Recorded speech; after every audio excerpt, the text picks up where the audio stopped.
আজি মোৰ বিয়া আছিল। প্ৰতিগৰাকী ছোৱালীৰ দৰে মোৰ জীৱনটো বিয়াক লৈ বহুত সপোন আছিল। কিন্তু আনৰ বিয়াবোৰতকৈ মোৰ বিয়াখন অলপ পৃথক আছিল। কাৰণ এই বিয়াখন চুক্তি বেছি আছিল আৰু সেয়া হ'ল মোৰ জীৱনৰ বাধ্যবাধকতাৰ চুক্তি। বিয়াৰ শেষত কইনা হৈ শহুৰৰ ঘৰলৈ আহিলোঁ। শহুৰৰ ঘৰত কেৱল মোৰ স্বামী আৰু মোৰ শহুৰ আছিল। মোক আদৰিবলৈ তাত কোনো নাছিল। মোক পোনে পোনে স্বামীৰ কোঠালৈ লৈ যোৱা হ'ল।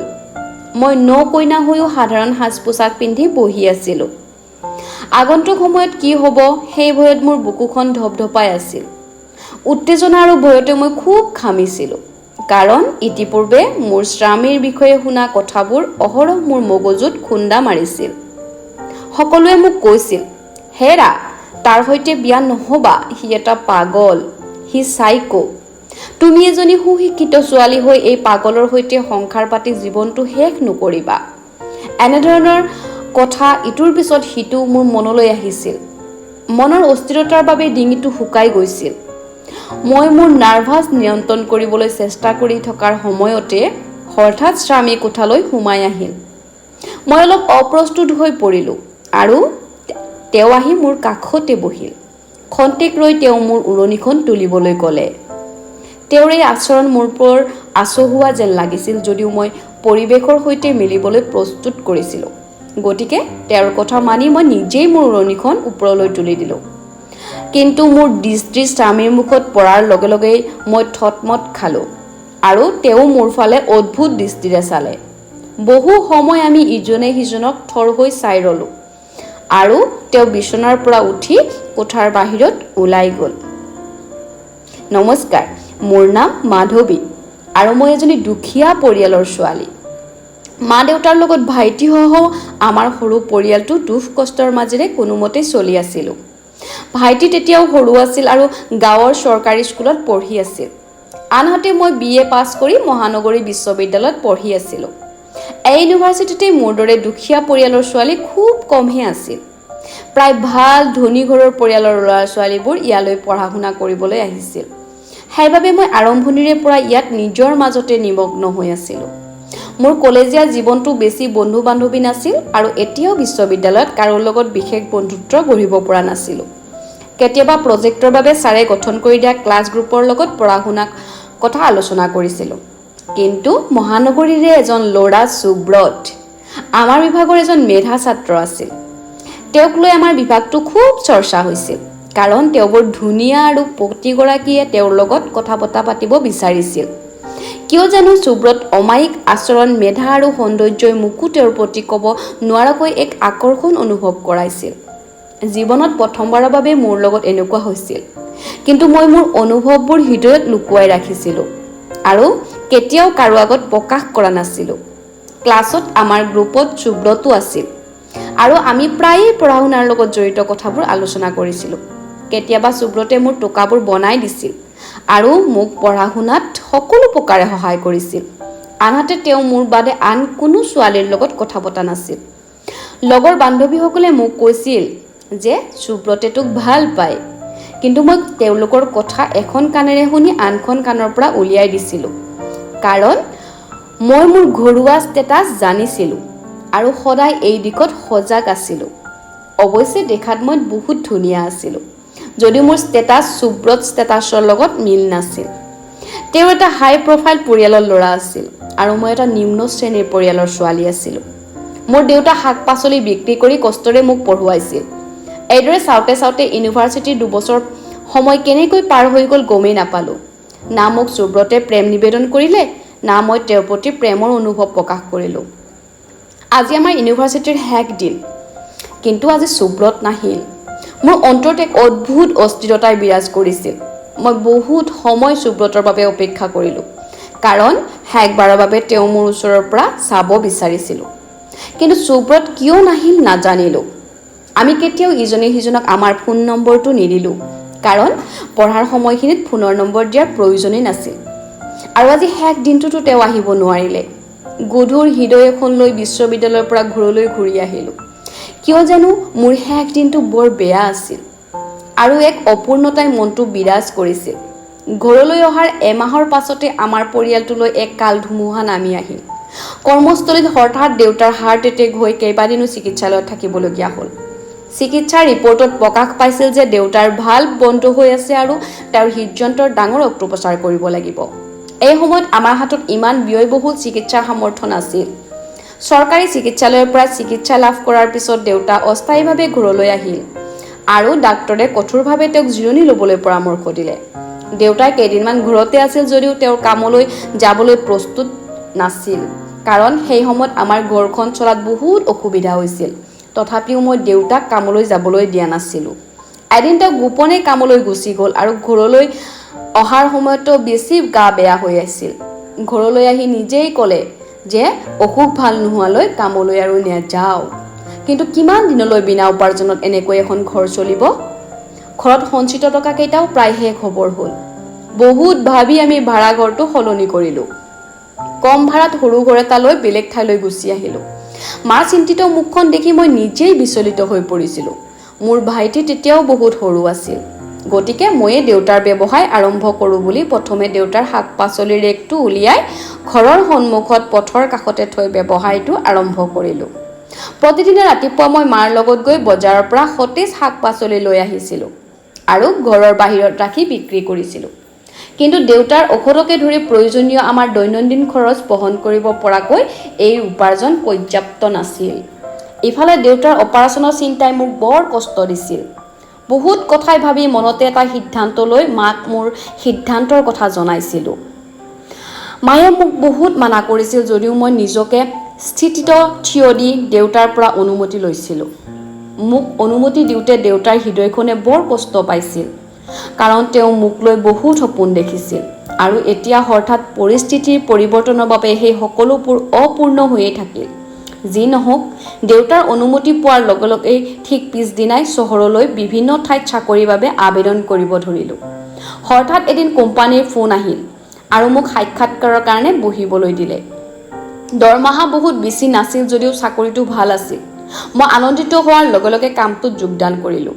যোগদান কৰাৰ মাত্ৰ কেইদিনমান পাৰ হৈছিল। হঠাৎ এদিন কোম্পানীৰ মেনেজাৰে মোক নিজৰ কোঠালৈ মাতি ক'লে, মাধৱী, তুমি কামত কিমান সক্ষম সিমানেই তোমাৰ ফলেই ভাল। তুমি কৰা কাম অনুসৰি তোমাৰ দৰমহা নিশ্চয় বহুত কম, নহয়নে? তেওঁ এনে প্ৰশ্নত মই থতমত খালোঁ। অলপ অপ্ৰস্তুত হ'লোঁ, কিন্তু তাৰপিছত সাহস গোটাই মই হয় বুলি ক'লোঁ। কিছু সময় পিছত তেওঁ মোৰ ফালে গভীৰ দৃষ্টিৰে চাই থাকিল। মই বহুত অস্বস্তিৰ অনুভৱ কৰিছিলোঁ।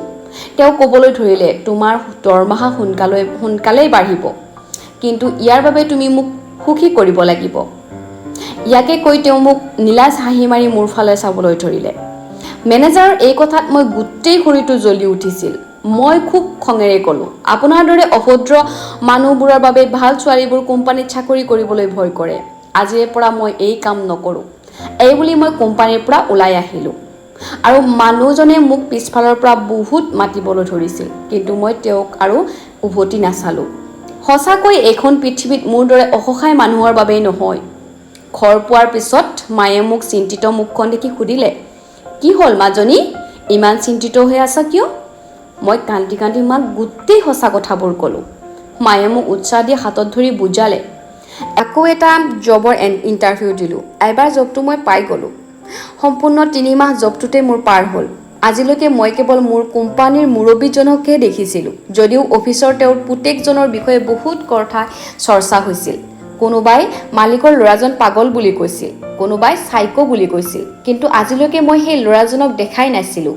তেওঁ কাৰ্যালয়লৈ কোনোদিন অহাই নাছিল আৰু মালিকে একদিন এখন জৰুৰীকালীন সভা আহ্বান কৰিলে। তেওঁ সকলোকে উদ্দেশ্য কৰি এক অদ্ভুত ঘোষণা আগবঢ়ালে।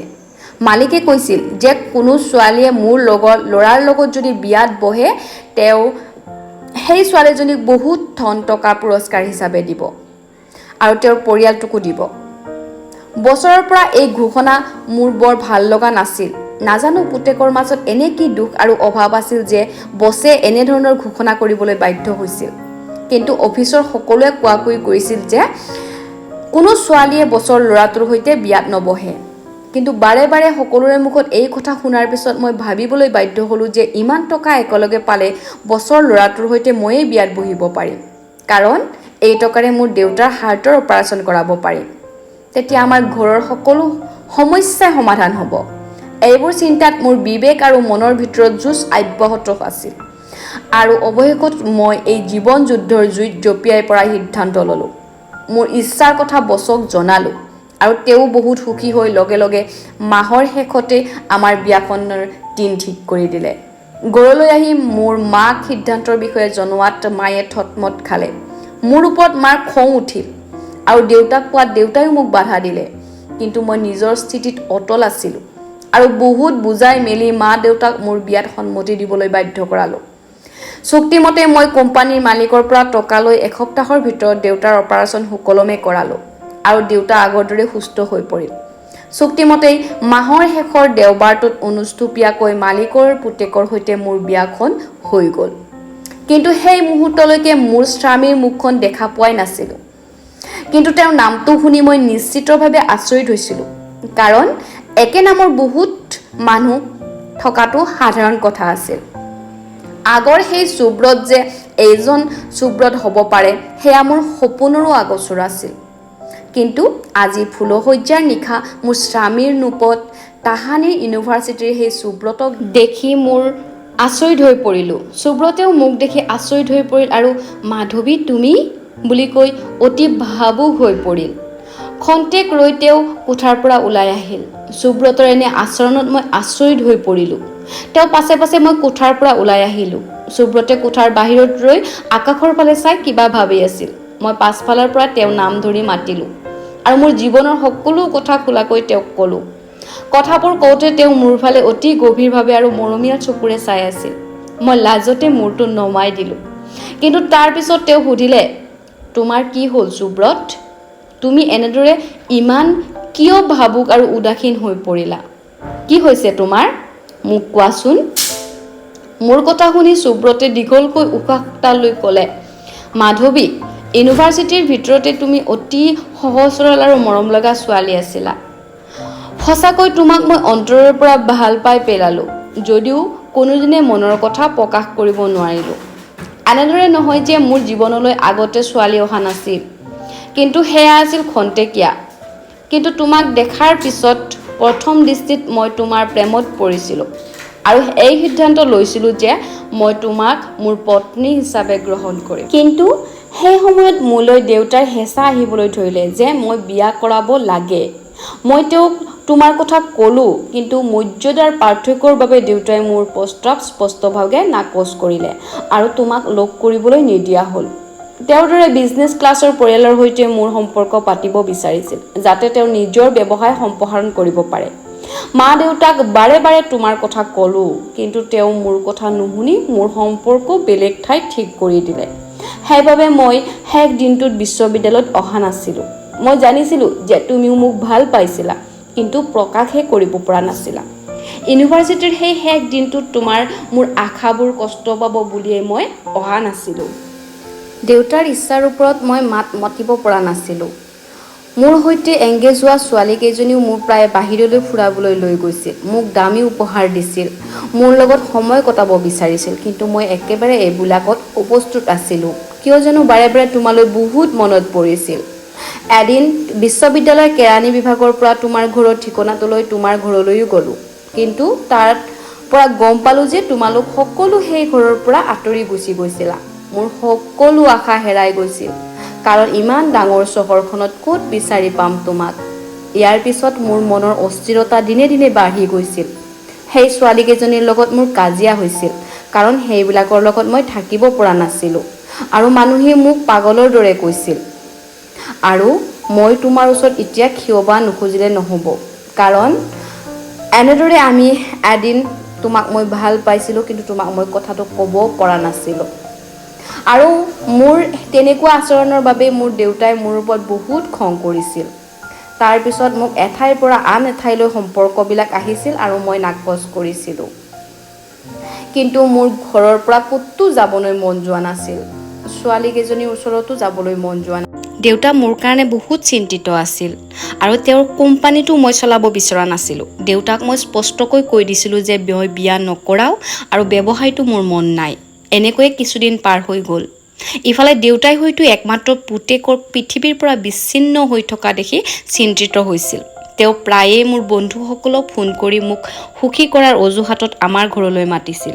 বন্ধুসকলে মোক বহুত বুজাইছিল, যদিও ক'তো মোৰ মন বহা নাছিল।